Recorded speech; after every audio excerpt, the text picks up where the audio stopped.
Hi, I'm Manuel, and I want to present on this idea I call Pentadozal.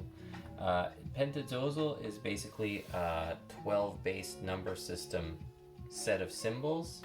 And why 12 base? Well, briefly, mathematicians argue that a 12-base number system would work a lot better than the 10-base system we use today. Who knows if we'll ever actually switch to those, but it's still good to think about. There's other arguments why a 16 base or a 6 base might work better, but I still see enough argument for why 12 base is essentially best. It's the most efficient for us. And I call it pentadozal because it's basically 5 strokes maximum. So penta for 5. You don't use more than 5 strokes for any symbol. And I gave myself a lot of different rules to follow when putting together these symbols. So it was hard to come up with them, but for a number of various reasons. Now 5 is a good amount to make like a lot of interesting little different symbols, but without too much effort. And so one of the things I said for a rule is the pen should not lift off the page. So the pen cannot lift. So it helps for efficiency that you're not ever lifting the pen. I also have a weird little system about the points. The dots that it creates represents the value number, the value of the number. So like if it's the symbol for number 9, you're actually going to see 9 dots in the symbol, not more, not less. And the dots are created between the vertices, the endpoints, and the intersections. Anything that's like both an intersection and a vertex, well, you're only counting it once. But basically, so for example, if I did like this, well, there's 4 endpoints and there's 1 intersection, right? So that would be a 5. That's kind of the idea. The other thing is that there should be a left-right symmetry, partly because it looks better, but it probably helps for our brains that we're really only memorizing 1/2 of the symbol, and then we just assume that the other half is a mirror image. So it kind of helps us to process. There's some other things like we want, of course, minimum strokes.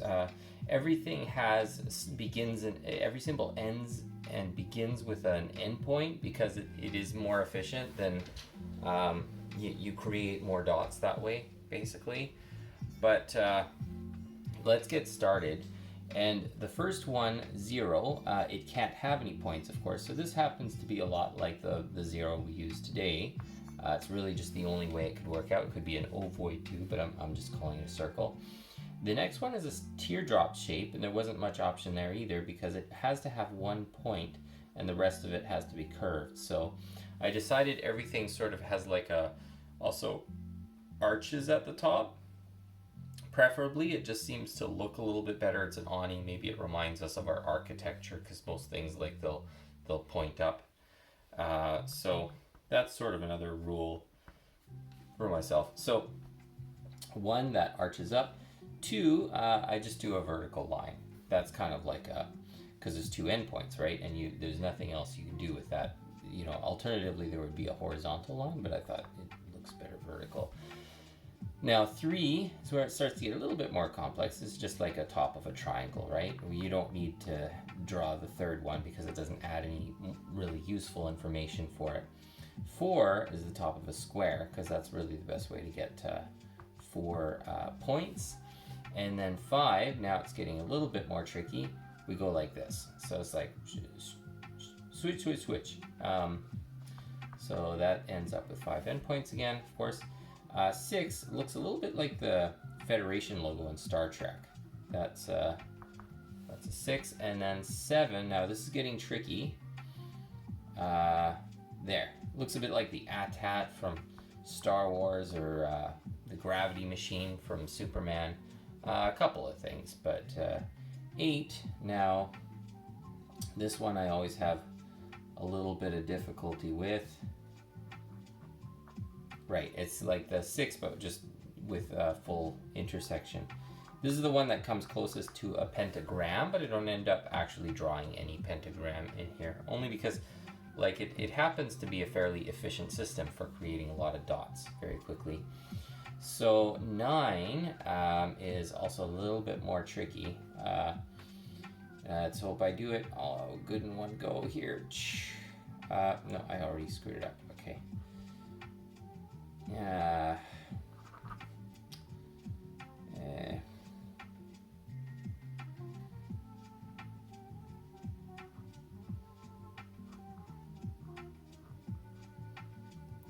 Something like, yeah, okay.